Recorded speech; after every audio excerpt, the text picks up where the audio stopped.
Welcome everyone to Eat What Age Well Small Ideas Big Impact Fund Showcase. My name is Michelle. I'm the Innovations Officer for the project, and we're delighted to have some of the funded projects here today to talk about the amazing work that they've been doing to support older people across Scotland. So I just want to give a warm welcome to Aileen Barclay from Central Carers, Sarah Jane, Leslie and Gillian from NHS Lanarkshire, Chris Mantle from Edinburgh Community Food, Barbara Harding from Healthy Valleys, Mary McCallum from Moray Plus Food, and Karen McCurry from the Multiple Sclerosis Centre. The Eat What Age Well project is a 3.5-year project, and it's part of the Scottish charity Food Train, and it's funded by the National Lottery Community Fund. And our core focus really is on the prevention and detection and treatment of malnutrition among older adults living at home over the age of 65 across Scotland. So the fund was set up in 2018, and it was really done to kind of test ideas across Scotland around the theme of older adults living well through food. And funds were available between £50,000 to £5,000 to test out new ideas or to test out kind of extended ideas.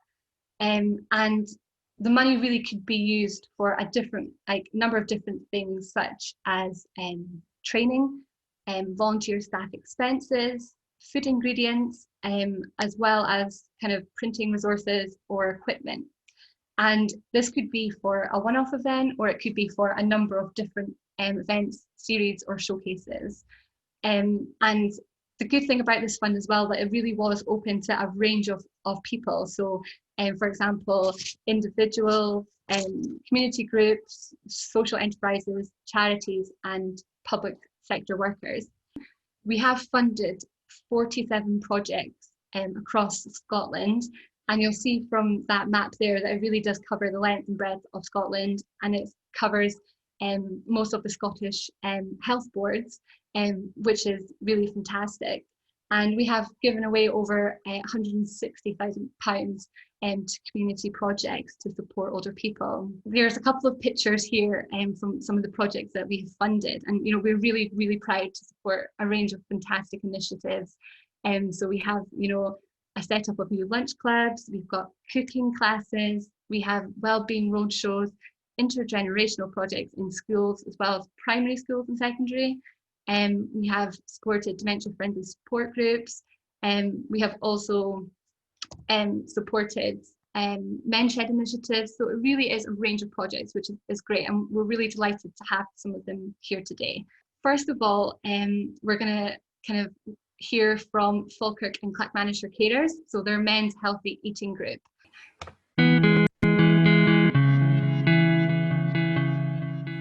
The Healthy Eating Men's Group is a project from Falkirk and Clackmannanshire Carers Centre. It's been set up to support male carers with learning practical, step-by-step cooking skills. We have a men's group who come into the centre once a month, and these are male carers who look after usually their wives, maybe their mother, and it's usually quite a tiring and difficult role for them, because it was usually the other person, the mum or the wife, who was in charge of the household, and suddenly they are now dealing with everything. And what we were aware of was, through discussion at the group, we noticed that people found it difficult to make meals for the person they care for in a way that was both nutritious, healthy, but also fun, and that had just gone. So we came up with this idea about having a cooking workshop, and they really got with the idea, and before we knew it, they decided the recipes they wanted. We went back to some of the old school favourites like mince and tatties, like stew, and puddings. Puddings are a thing. So we always tried to incorporate what the gentleman wanted, and then of course we decided that it would be even better if they got involved, not just talked about food, but actually made the food while we were there together as a group. Cooking workshops were provided by a volunteer chef, and each member of the group was given a slow cooker to take home, allowing them to create fresh, nutritious meals for themselves and the older people that they care for. So we've been using slow cookers and trying to make easy meals that they can recreate at home for themselves and the people they care for. The ideas for the meals come from the men themselves, so they tell us kind of roughly what they would like to try, and then we always try and sneak in something a little bit different just to widen their horizons a little bit. I think that the group is incredibly important to them, which kind of shows that they always try and make time to come. When they're preparing the food, they're always helping each other, and it definitely reduces their social isolation. They can share, they've got similar issues they're facing, which is great because they get to share, they get to laugh. We laugh a lot. We probably spend most of the session laughing. It's just a chance for them to get away from their other responsibilities, come together with other men, and have a laugh, try something new. The group has proved to be deeply beneficial for its members. So actually coming to this meetings once a month is a good thing for us. It separates us out, it gives me somebody else to talk to and lets her feel independent again for an afternoon and a morning. I've been refreshed, I've been outside, I've been talking to other people that are in similar circumstances to myself, and it's just an altogether pleasant company. That's what I see. It's a nice, pleasant thing to do. I think the biggest thing is that you meet people in similar circumstances. You might feel in your own wee world you're the only one, but no, that's not the case. There are many other people in similar situations. Yes, fellowship. I would agree with that. I think it's, people that are in our situation, so it helps to let us understand that, we're not alone. And what we've found is whenever we do the workshops where they get involved, the laughter, the anecdotes, the real camaraderie, it's priceless. And actually that's what I think the money has, the funding that we've received for this has brought to them. They've made friendships where they meet outside sometimes, and they go away with a bag of goodies. They know what they've made because we've tasted it, we've tried it, and they really feel confident in their skills. And actually people come in and say, I tried something different at home, and then they share that at another meeting. So yeah, it's been really good. It's been good for the group. Yes, I think I would like to say that laughter was definitely the main ingredient of those wonderful cooking workshops. And I think that across the year that we were involved with the project, we worked with roughly between 12 and 15 carers. Not all of them could attend, because that is part and parcel of being a carer, is that not everybody was there to be at every workshop. But of the workshops that were well attended, it was very clear that people were able to speak more freely when they were engaged in another task. And I think that that was probably one of the key aspects to this workshop idea, was that people could ask questions of one another, share what was going on whilst engaged in chopping and mixing, and just all in all managing those two things at once, and just enjoying the company, I think, as well as the learning and the cooking abilities. Up next is NHS Lanarkshire. What do you want for tea project? This was a project that was run by myself. I'm a specialist occupational therapist and work in young onset dementia. Leslie Bowden, who's a mental health occupational therapy lead, and Gillian McMillan, who's a specialist dietitian in NHS Lanarkshire in older people's mental health. And it started from a conversation that Leslie and Gillian had at another national dementia AHP group meeting just during a break, about the lack of time and resources and confidence of the skills of people caring for people with dementia. And I think Gillian had been experiencing quite a lot of people she'd been out to see, and they'd been having a slice of toast for their tea, because when the home carers had been in, the formal home carers, they'd been saying, oh, what you want for your tea? Or just a slice of toast, dear. So that's what they'd been providing. So that's obviously not very nutritious, not the best tea you can have. So they basically came back. We applied for the funding from Eat Well, Age Well, and we were granted that. And we decided we'd develop a recipe book, an easy to follow recipe book with 15-minute recipes that the carers would be able to prepare. So we thought that the formal carers going in, so the carers provided by like social work services and things, would have very, very limited time, because you usually only have about 15 minutes to prepare a nutritious meal for somebody for their dinner. There also might be people who are not used to cooking. There might be young girls who are 17 or that lack the skill or the confidence to make a good nutritious meal, and they might have limited ability to cook them due to memory problems. So we hope the project would include formal carers in the respect of home care workers and informal carers in the respect of people who had taken over the caring role for their loved one. So the aim of the project was to improve the nutritional status with the potential to having a positive impact on both physical and mental health. Because you know that if you're full up, if your belly's full, if you're feeling satisfied that way, then you're going to feel a bit better about yourself. We also hoped it would have a good impact on the mood and the self-esteem of the carers as well, and help with other things like fighting infection, weight issues, all those malnutrition, all those kind of things in the background. But the main aim was just to upskill people, basically, to help them provide nutritious meals, and having an increased knowledge and understanding of the importance of nutrition, the importance of providing good nutritious meals, and how easily that can be done as well, how it doesn't have to be a meal that takes an hour to cook, that it can be something really quick and easy, a 15-minute thing. And we had planned to evaluate the project, using pre and post questionnaires and food diaries, and we'd got on board a dietetics assistant and an occupational therapy assistant to help with this. Then we were hoping to get the booklet. We'd spent a lot of time developing the booklet, devising it, formatting it, and it also includes, as well as the recipes, shopping list ideas, store cupboard ideas, visual prompts, ideas for breakfast, lunch, snacks, things like that.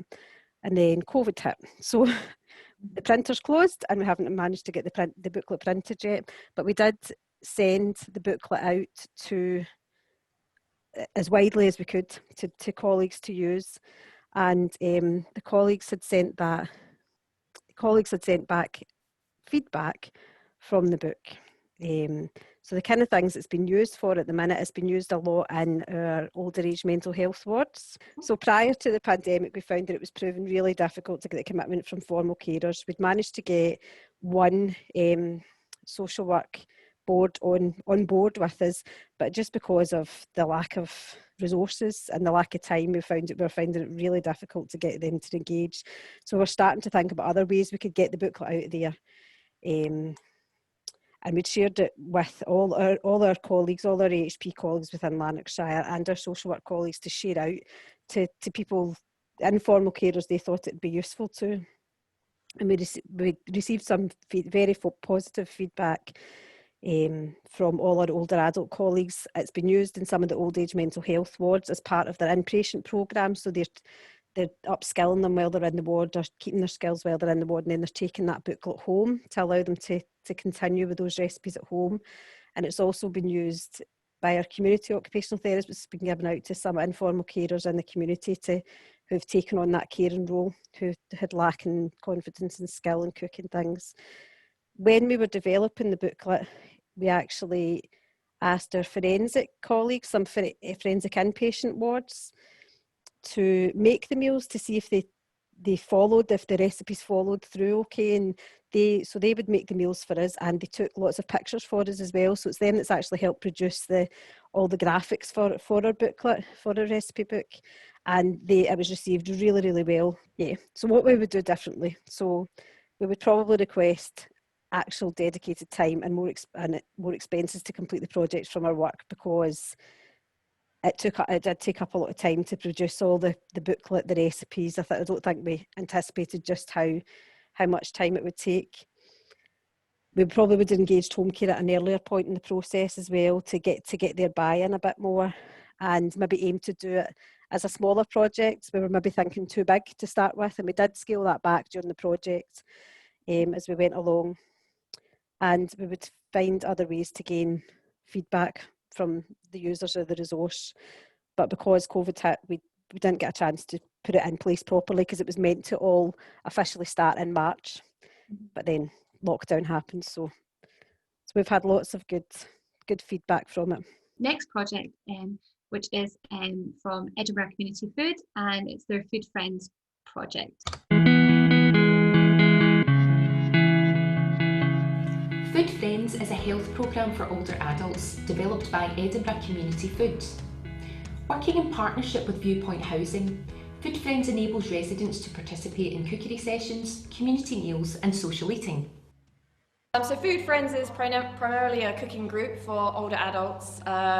It's a 3-hour session that we run once a week, and what happens is we tend to just all come in together, sit down, have a bit of a chat and a cup of tea or coffee to start with, catch up on what everyone's been doing, and then we will have some sort of nutritional theme type activity that we can talk about. For example, in recent weeks we've played the Eating Well for Older People board game. The project supports older residents to prepare meals from scratch using healthy ingredients. They also learn about maintaining good nutrition in later life to help prevent the risk of malnutrition. And everyone helps out chopping veg. Again, I'm heavily guided by what the residents want to eat each week. Examples that we've made. So at the moment today we're making chicken and chickpea curry. We've also made spiced lentil soup and lots of other things that everyone kind of brings ideas each week for us to cook. As well as learning new skills in the kitchen, cooking and eating as a group provides vital social contact. It's more about kind of being social, eating together. So after we've cooked, we'll tend to sit down and share a meal, and again just have a nice chat in a kind of relaxed environment. So tell me what you have made today. Well, we've actually made a very mild chicken curry. It smells delicious. And it was lovely. Mm. And today was your first time, wasn't it? Yes. How did you find it? Very enjoyable. So what's been the favourite part of your day? I think the camaraderie. Everybody got on swell, you know, and there's nobody saying, oh, you do this, you do that. We've all joined in, and it's all been in equal status, really. Definitely. And it's been good. That's fantastic. Yeah, makes you want to come back. Oh, fantastic. Okay, thank you very much for that, Michelle. Well, as you can see there, my name's not Leslie Curtis, I'm Chris Mantle. That was Leslie that we just saw in the video there, who at that time was part-time for Edinburgh Community Food and part-time the Sustainable Food Cities Coordinator for Edinburgh. Since, I think, February this year, she's moved on to full-time Coordinator for Sustainable Food Cities, a role in which she's doing very, very well, and I think we're moving towards the Silver Award currently. However, going back to that group there, well, we've actually been very lucky at Edinburgh Community Foods because we've received 2 rounds of funding from the CIBI Fund. So the first one, which is this one, is the round 1, and then much more recently, the COVID emergency funding. We've done on and off over the years quite a lot of work with older and also elderly people. So we've done work in partnership with MECOP, for example, that's working with older Chinese people, older Chinese communities. I've personally done quite a lot of older men's groups. We've worked with residential units such as Drum Court in the southeast of the city and numerous other places as well. And then about 8 to 9 years ago, we created the Older People's Resource, which was part of the Edinburgh Food Training Hub that was then part of Edinburgh Community Food. And this resource was a book that we wrote covering all the sort of relevant germane nutrition and malnutrition topics, osteoporosis and sarcopenia and that sort of thing, and then followed on by lots of very useful practical recipes, both high energy recipes and low energy recipes, depending on what was appropriate. And in addition to this, we created activities, hands-on activities for use directly with older people's groups. Fast forwarding quite a few years, we then partnered up with REHIS, the Royal Environmental Health Institute, to develop their Eating Well for Older People course, which was based heavily on this Older People's Resource that we'd produced about 8 or 9 years ago. So, as I mentioned, we've done quite a lot of older people's work, but they tended to be courses as part of other funded projects, if you see what I mean. So they were time bound, like most of our cooking groups, about 8 weeks long. And we were very interested in doing a longer program because we know from working with Community Food and Health Scotland and other organisations looking at behaviour change models that the longer a cooking group is, the better and the more impact it has in terms of people changing their behaviours at home. So we're very interested in a much longer programme. Also through consultation, we'd found that in residential units in particular, social isolation was of course quite a big worry, and building managers and staff frequently reported saying, so-and-so doesn't come out of their room, they only come out about once a month, they don't interact, they don't socialise. So we wanted to try and boost community within, say, a residential unit. Of course, we were also interested in improving diet, broadening diet, so getting people to try new things, and health issues as well. So the Food Friends programme was almost a year long. We had 37 sessions, so one session a week, and it was very much group-led, as Leslie said there in the video. I mean, all our groups tend to be quite group-led, so we can appropriately target and then tailor what we're doing to make it most appropriate and most useful for people as well. So each week, as you saw there was cooking. They were sitting around drinking lots of cups of tea. There was a bit of nutrition input, and they would prepare meals together for up to about 20 people, although usually it was about 10 that came along most weeks. And people would, of course, get extra portions to take home with them. Within this year-long project, Leslie ran 10 community meals, including a kind of enhanced community meal this time last year for Malnutrition Awareness Week, where there was additional input and other information was made available, and additional signposting as well. We also provided, and Leslie alluded there in the video to providing fresh produce. That did indeed happen, although it wasn't the boxes of fresh produce we were intending, but our take and make DIY meal kits. So these are quite attractive meal kits. We get everything in the proportions you need. All you have to do is chop and put it in the pan, nice and simple, no food waste. So they were very popular with residents as well, and Leslie worked with them around batch cooking and storage, food storage as well, so a little bit of hygiene component there too. She and the group together prepared over 1,000 hot meals over the 37 weeks, so that's an awful lot of cooking. And she had 2 older volunteers. So that lady that you saw in the video there said, "This is my first time, but it's absolutely fantastic." I'd actually covered for Leslie much later on in the programme, so I can say that that woman became one of the older volunteers within the group, and she was absolutely great in the kitchen. I was delighted. I had to do hardly anything, and she totally took charge, which is my idea of a good cooking group. As Leslie mentioned again, the sessions were quite long, 3 hours, which is that's how I like to run sessions as well. Plenty of time, there's no hurry, there's sitting around blethering because it's social isolation, yeah? So we want people to sit and blether, and while food is at the core and nutrition and health is at the core, really it's about people getting talking together. So we're using food as a way to bring people together, to have those conversations, to improve social isolation. Now, in terms of evaluation, in common with most of our other work, we evaluate in various different ways. So pictorial, of course, photographs, the video, which you've seen, would count as evaluation. We use pre and post forms, so baseline and then end of course forms. Verbal feedback, observational stuff, so how is someone progressing from week to week to week. And also we got really positive third-party feedback as well from the staff, the support staff and the managers as well at the Viewpoint Housing Association. So the feedback was really, really positive. I'm not going to go into any quotes or whatnot. However, the group did generate a lot of conversations, discussions around food, and there were lots of reports back of people being very happy to be part of the group. What was quite interesting and perhaps an unexpected outcome was that it initially was largely female, of course, as we see with many groups, but then men started coming along. And because it was very informal, very laid back, it was a kind of, you can come, you can just sit around and talk if that's what you want to do, you can get involved if you want to do, you can serve. It's just very, very easy-ozy. And Leslie found that the men, for the first few weeks, didn't really do very much at all and would just sit and blether. But by the end of the year, the men were very much involved and were saying, right, I want to learn how to make this, and we're getting involved in the preparation, the tidying up, the cleaning, the whole works. We also found that there was lots of meal replication at home. So people were going back and they were trying or remaking what they'd made in the group, but also they were experimenting as well. So there was a lot of palate broadening, if you see what I mean, getting people to try new things, because as we all know, there's a whole world of food out there, which is really exciting.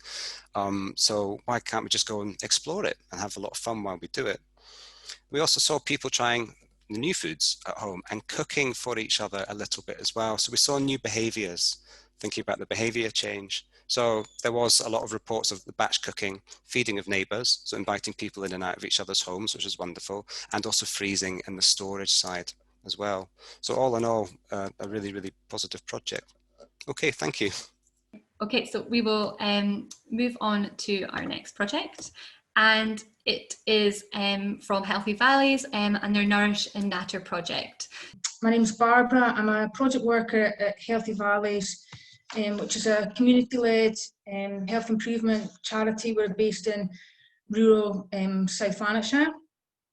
My own project is called Reconnect, which is a part of our bigger Resilient Peoples team, and I support lonely and isolated older adults aged 50 plus, and we do have a small remit for supporting our older people around issues of malnutrition.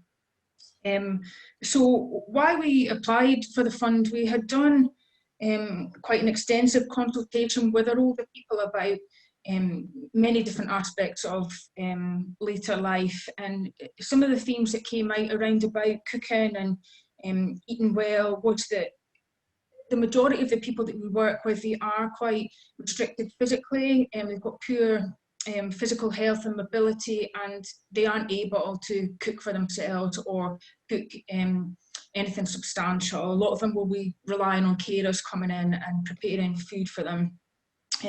Where they are able to cook, there's a kind of lack of motivation to cook for just themselves, compounded by the fact that it's really unappealing for them to sit down and eat by themselves without any company. And just a lack of understanding amongst our older people about what kind of things that they should be eating and drinking in older life to take account of their changing needs and their changing bodies.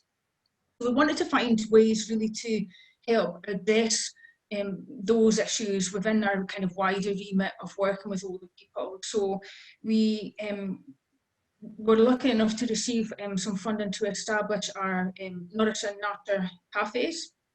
The cafes were a place where older people would come together, the main aim being that they would be able to eat together socially, so they wouldn't be on their own eating, and we were providing them with information about eating well and drinking well in older life, and they had a kind of pack of materials that they could take home with them. In the packs, it was everything from various leaflets about information about eating well in older life, recipes, cooking tips if they were struggling with their hands, and some information there as well about alcohol in later life, which is kind of also an important issue. When they came to the cafes, the older people also had the opportunity to do things such as take part in health walks that would happen after the cafes, and we did some strength and balance exercises, and we were able to signpost older people to a kind of variety of different physical health activities that they could go along to. It's really important for us always to try and make things sustainable beyond the life of the funding. So part of the Nourish and Natter groups was us identifying and training a group of older volunteers to be able to take over the running of these groups beyond the life of the funding and keep them going. So we trained our volunteers in eating well for older people, and also in food hygiene to enable them to be able to do that. Unfortunately, because just like everybody else, because of COVID-19, we haven't been able to finish our project. We only managed to run 4 cafes before we had to stop them, although we did manage to get our volunteers trained in the areas that we needed them trained with, which they'll be able to pick up afterwards. And you can see from the slide here some of the pictures of the cafes and the strength and balance going on there at the bottom, and some of the certificates that the volunteers have received. I think that's eating well for older people there. So we were really lucky in that we were able also to receive some monies from the emergency funding, which was really as a replacement for the cafes that weren't able to happen. We knew our older people were really struggling in many areas, but they were missing the company of coming to the cafes that had only really just got going. So what we did with that piece of funding is we prepared some snack boxes. We were able to reach many more people than were coming to the cafes. We were getting about 8 to 10 people regularly at the cafes, and we were able to reach 40 people with the snack boxes. So the snack boxes went out in the post because A, it was cheaper than delivering them, and B, the older people really enjoyed getting things in the post. I'm not really quite sure why, but they did really enjoy that. In addition to that, we did one final delivery of scones. So they were delivered by volunteers so that they could get a chat with them on the doorstep.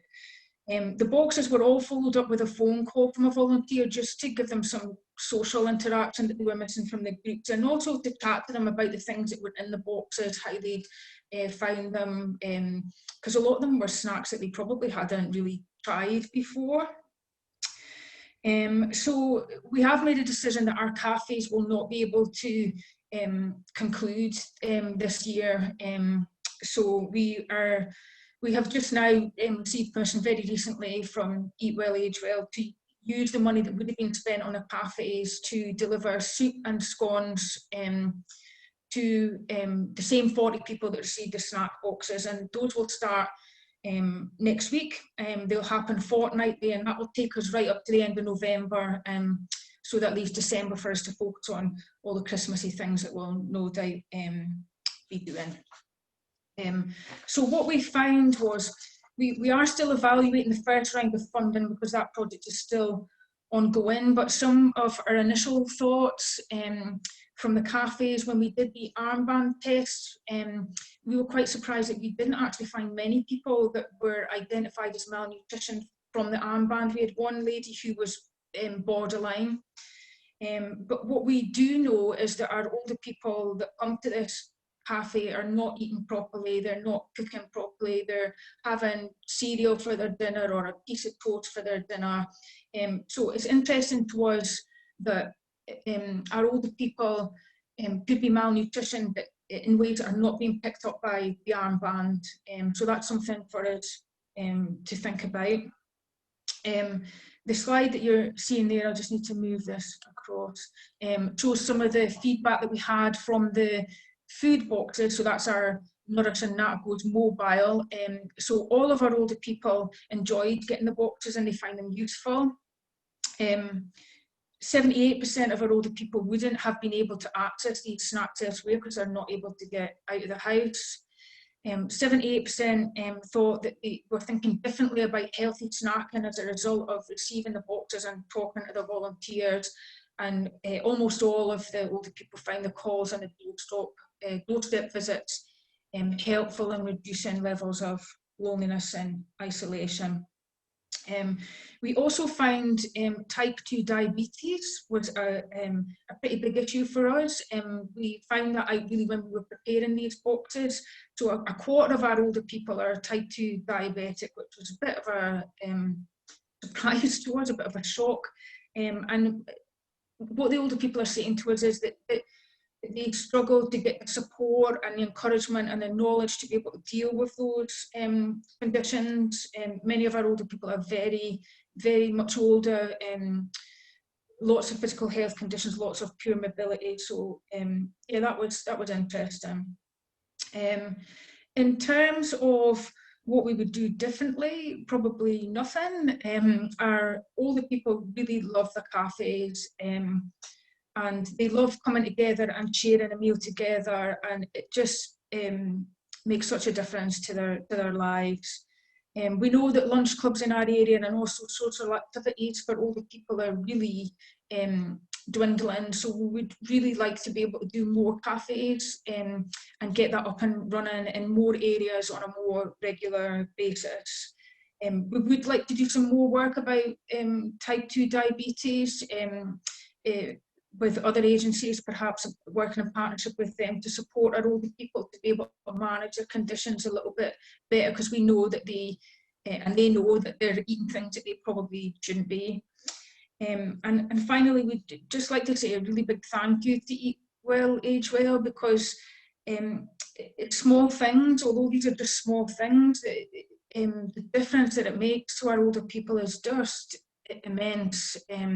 You wouldn't realise it's such a small thing like eating together or getting a phone call or getting a snack box through the post really does have a huge impact, which is the title of the funding, I suppose. So, yeah, thank you. We'll move on to our next project, which is from Moray Food Plus and the Meals on Wheels project. I'm Mary, I'm the project manager for Moray Food Plus.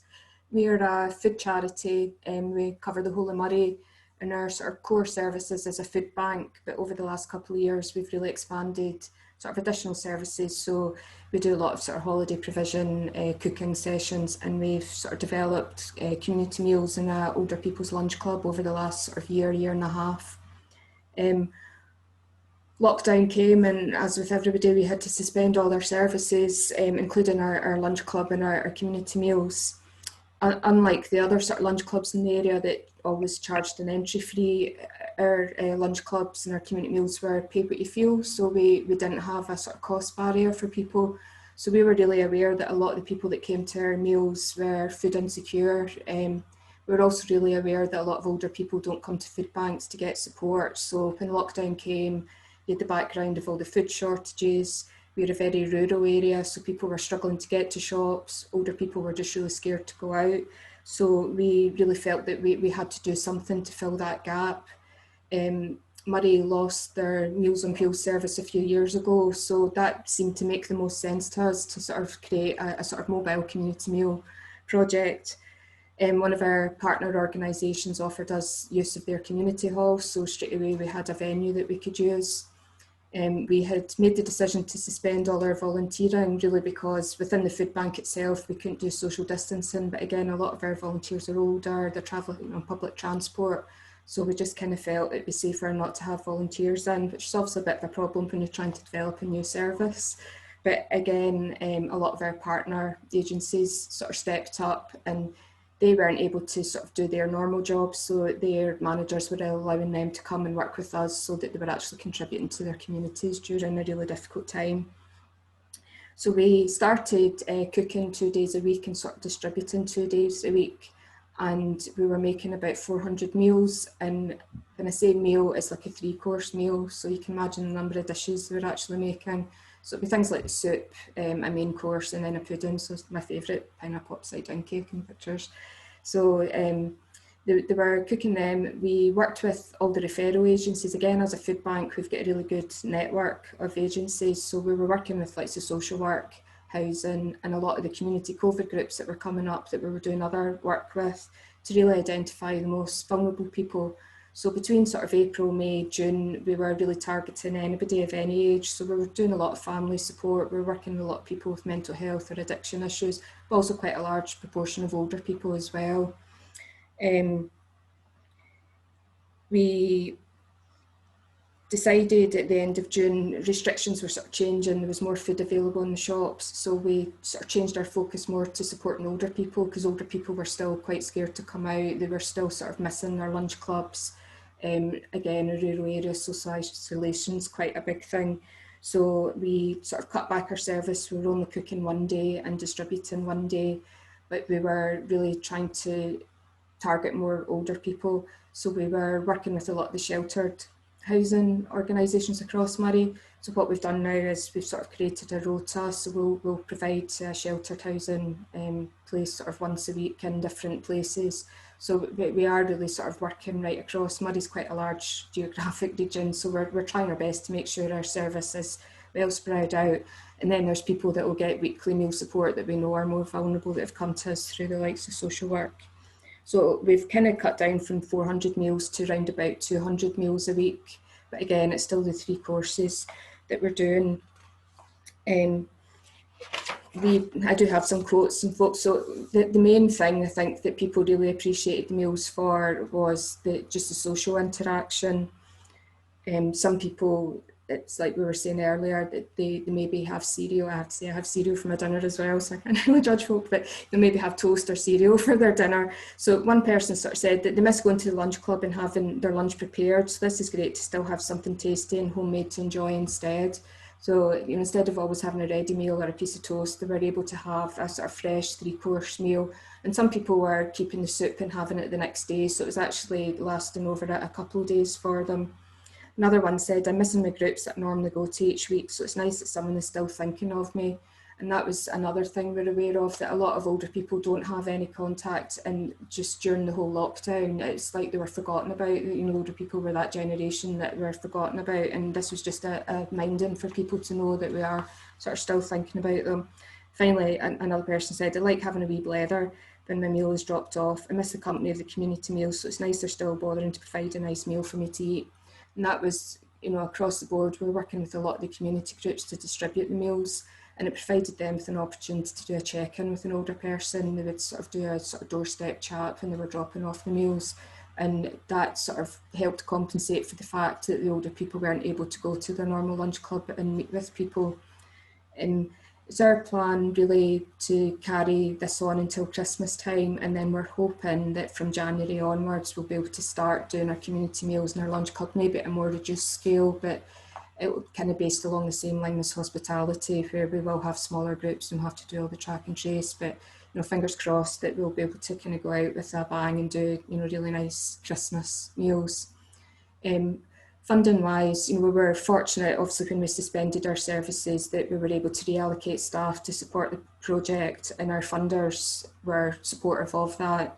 We had our partner agencies, and then from July onwards we were able to engage more with volunteers, which helped.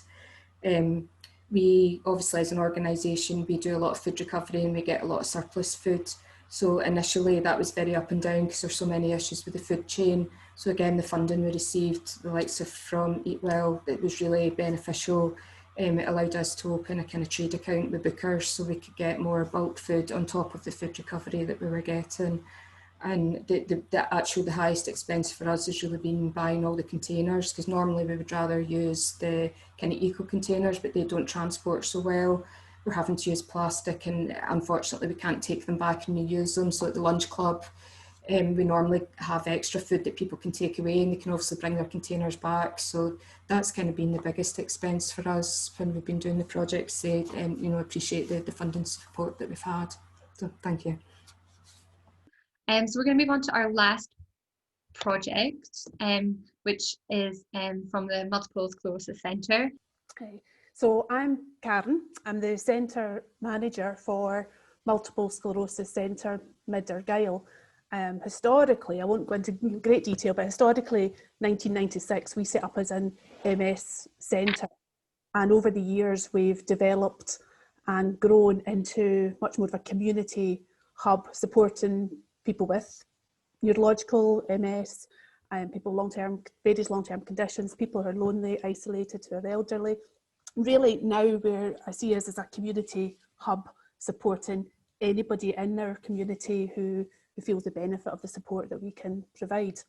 We offer about 19 different activities each week, and they range from therapeutic, sort of massage, hands-on physio, oxygen, to coffee mornings for the elderly, craft groups, a whole range of things. So it really is a real sort of community centre. Through the fund, we were able to develop our food projects, which was fantastic. And a number of years ago, we did do a cooking class and cooking for people who lived alone. And what came out of that was, you know, the cooking class was great with a volunteer chef who helped, but it was the social side of it that was really strong. That's where people were really benefiting. People with poor appetites were saying, oh, I don't really eat very much and I'll never eat a 3-course meal. But as soon as the conversation started to flow, their plates were getting emptied and they were eating. So it was always in the back of my mind for a number of years to try and keep going with some of the food projects. So through the small fund, big impact project, I was able to apply for, initially it was going to be bingo, which is the Age UK body boosting bingo. And we were thinking, doing the body boosting bingo, instead of when you get a number, you have to get up and do an activity or a dance, and it's keeping people active. And we were also going to do the food side of that and have people doing the bingo and then a bite to eat. And we started speaking to our older people who came into our regular coffee mornings, and talking about the bingo, and some were interested, but actually more of our younger people who had long-term conditions were interested in the bingo. And when we listened and what the older people were telling us, it was more stretch and balance. They were trying to reduce the falls they might have. So we got in touch with the Adrishig Bothy, which is a cycling project, and one of the workers there had trained doing the stretch and balance and agreed to come along and try the stretch and balance with us, and that was great. So that's exactly what people had been looking for. And they could come to the bingo for a bit of fun later on in the week, but they would come on a Tuesday, do their stretch and balance, and then sit together and have homemade soup and oat cakes. And again, it was the interaction, it was the conversations that would flow. As soon as you start talking about favourite foods, childhood foods, your conversations would really flow. We wanted to also reach people who didn't come, people who weren't coming to exercise classes, people who weren't leaving their homes, and reach out to them as well. Not everybody is going to want to join in with groups. So we started a takeaway project as well. And on a Friday, we had another class, it was more yoga-based class. And we decided that instead of eating together after it, that option was there. People could stay on and have their soup. But the option was to take it away. So they got the tumbler of soup to take away, but we always gave them extra. And the idea behind that was to give them the extra that they could then take to a friend, a neighbour, somebody they had maybe realised wasn't eating well, maybe somebody living on their own. And we kept, it was very subtle. It wasn't, you need soup, or we were worried about you. It was basically just the centres made some extra, would you like some? And it started a conversation on the doorstep as they handed over the soup.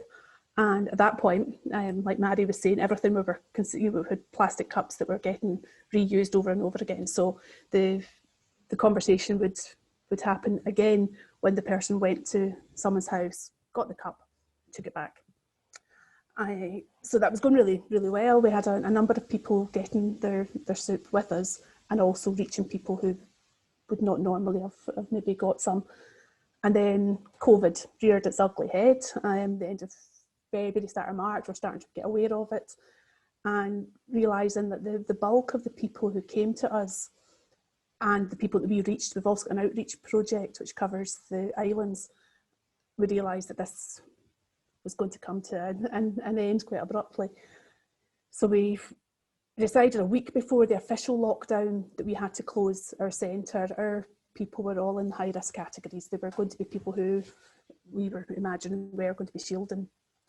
But we didn't want to lose any of the connections that we had made with people. And we are a very small team. There's 3 full-time members and 1 part-time member. Our part-time member is almost 80 and would be in the shielding category herself. So it was a small team. We've got over 50 volunteers who come to us because they've got an issue, and part of their self-management to help them look after themselves is recognising their skills and getting them to develop and give back. And in doing that, their own health's improved. So all our volunteers were mainly going to be shielding as well.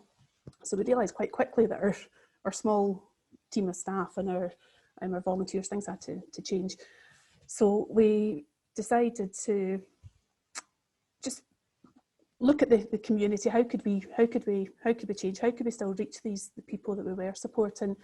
And we moved the bulk of our work online, and within 1 week, taking a lot of upskilling, a lot of getting used to Zoom, different platforms, we managed to transfer the bulk of our work online within a week. The people that we support, many have got mental health issues. We've built them up over the years. We've promoted sort of healthier living with them. We've boosted their self-esteem, their confidence, and the last thing we wanted was people suddenly living in fear and being frightened of what might happen.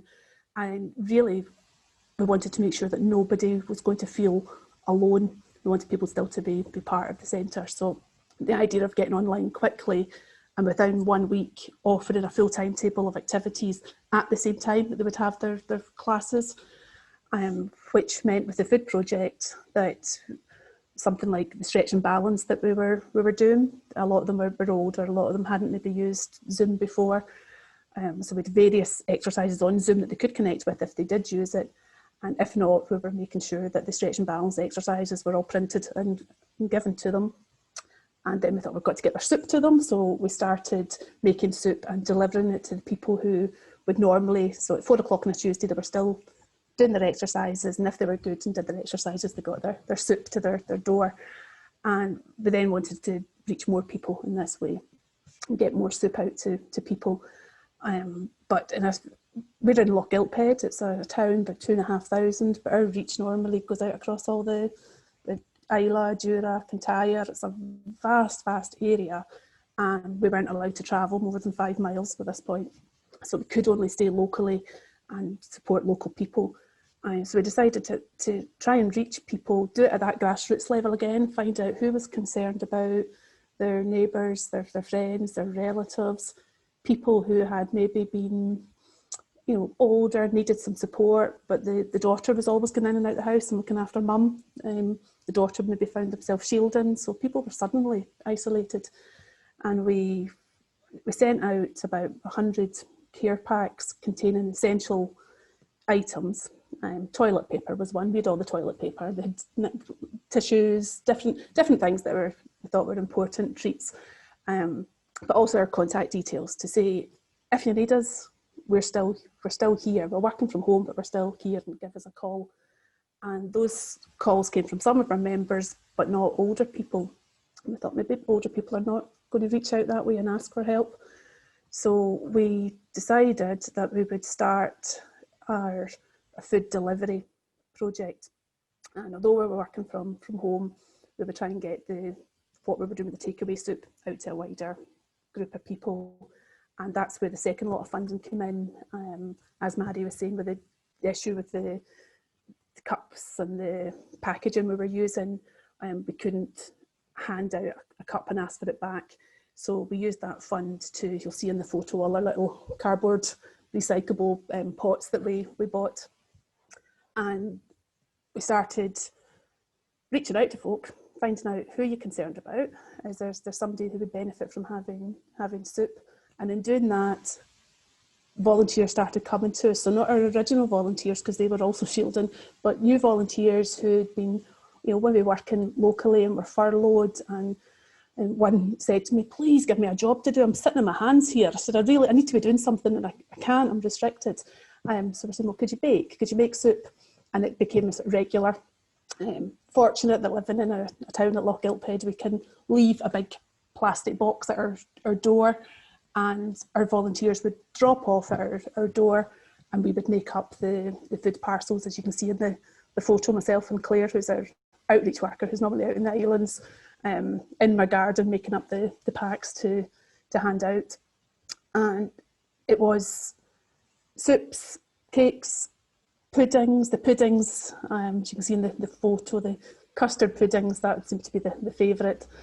But really it was the doorstep chats, where we're going to people's doors, standing, having 10 to half an hour conversation on their door. Some of these people we'd never met before, and it took a little while with some to build up sort of good trusting relationships. And they really looked forward to the deliveries. We were doing about 50 deliveries, and we were out twice a week in all weathers, and it really made a difference, not just to the people who were receiving the doorstep delivery, but to their family and friends. And a lot of the feedback we got was from people who were so concerned. They might just live in the same town, but they were shielding and they couldn't get to support their parents. So knowing that we were going, and it helped us, helped the staff get through lockdown as well, knowing that we were doing this work in our community. We opened our doors again in April, just for the staff, and carried on our virtual work. But time just started to run away. We were really sort of busy back in the centre, although people weren't coming into the centre. We're still running a full timetable online. And we just didn't have the time to get back out and do the the deliveries because a number of our volunteers who had been furloughed were back at work as well. So we didn't want to lose that connection with anybody. And we started a series of connecting classes, so connecting and crafting and connecting and just of various, whether it was sort of doing crafts, doing exercise, doing mindfulness, and with the connecting and cooking, which is still going. So that's a cooking class that we're doing on a Monday afternoon, where we're in the centre. Quite often we're using the food train, the Eat Well, Age Well recipe book, and other times we're developing it and doing something from the book, and then something else that one of our participants in the classes has come up with. And it's been really, really good, although a lot of it now has become maybe me cooking and everybody else watching. The idea was to cook together, and there's getting less of the cooking together, more of the chat, but that's still really, really important. And they are still cooking afterwards. We're getting nice photographs sent to us of somebody's tomato soup that they've made later on. We've got one lady who's got use of only one arm after a stroke and didn't cook because her carers did it for her, but realised when she started talking to us about food that she was just relying on what the carers were giving her rather than what she wanted to eat. And she realised that actually she wasn't limited, she could still make food. And so it was really nice to get a photograph from her when she made her tomato soup, and she was really proud of herself and is now going on to cook in the evening. So it doesn't matter if they don't join in and cook along with us, they're still doing it in their own time and developing their own recipes. And there's a few of them that want to come on and be the master chef and take the class, so we're hoping to start that as well. So really, yeah, so it's developed going from bingo and a bite to eat at the start, to the takeaway food, to the doorstep deliveries, the Zoom cooking, and our next aim is to try and get small friendship groups together again and trying to do it safely. We're thinking about doing takeaway for our coffee morning, doing a takeaway where they come and they pick up what they would be eating at their coffee morning, and they have to take it to a neighbour's sort of friend's garden and get those small peer groups starting back again. So that is the end of our showcase, and I just want to say thanks to Gail and to Danielle for your support today, as well as the speakers that have come on and shared their projects with us. It's really amazing. Someone said this before about the title of our fund, The Small Ideas Big Impact. Small ideas can really make a massive impact, and these projects prove that.